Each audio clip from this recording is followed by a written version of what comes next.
4-chi dom, 6-chi kvartira. Görüp turalarsınız. Azı joyning içini qo'ldan kelgancha tanishtirib o'tamiz. Bir de zal, bir yanda oshxona. Oshxonasini ham ko'rishingiz mumkin.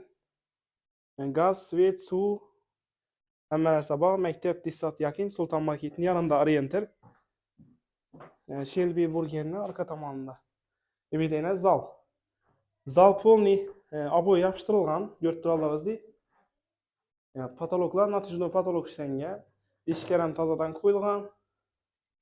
Shunday arzon narxda chiroyli joy olaman, kvartira olaman deb degan danishmishlar aylash uchun tashakkur shaddan chiqmasin. Baraka 4 yil kanalına podpiska bosib qo'yinglar. Evideyna yana bir qatcha. Görüp turalarsınız. Bir spalni joy ekan. Bemalol aloqaga chiqaverasizlar. Bir yanda kotyol bor. Issiq suv, sovuq suv hamma narsa bor. Sanuzeli, banisi bor. Issiq suv, sovuq suv. Patologlari yine natijada patolog o'rnatilgan. Hovli joy bo'ladigan bo'lsa, barter etiladi. Bemalol egasi bilan kelishib, gaplashib olaverasizlar. Joyimiz narxına keladigan bo'lsak, narxi $25,000 aytib turibdi. Arzon narxda shunday joy izlab yurganlarga yana shu videoni tashakkur shaddan chiqmasin. Bemalol egasini aloqaga chiqarasizlar. Egasining nomerini videoning sarlavhasida yozib qoldiraman.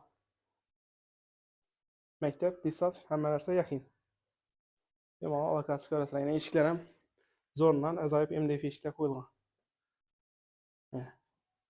Nov narsa qolishi, nov narsa gizchini egasi bilan gaplashaverasizlar.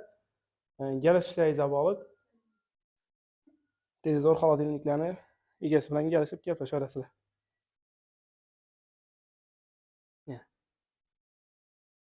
Kanalga obuna bo'lib qo'yishdan chiqmasin.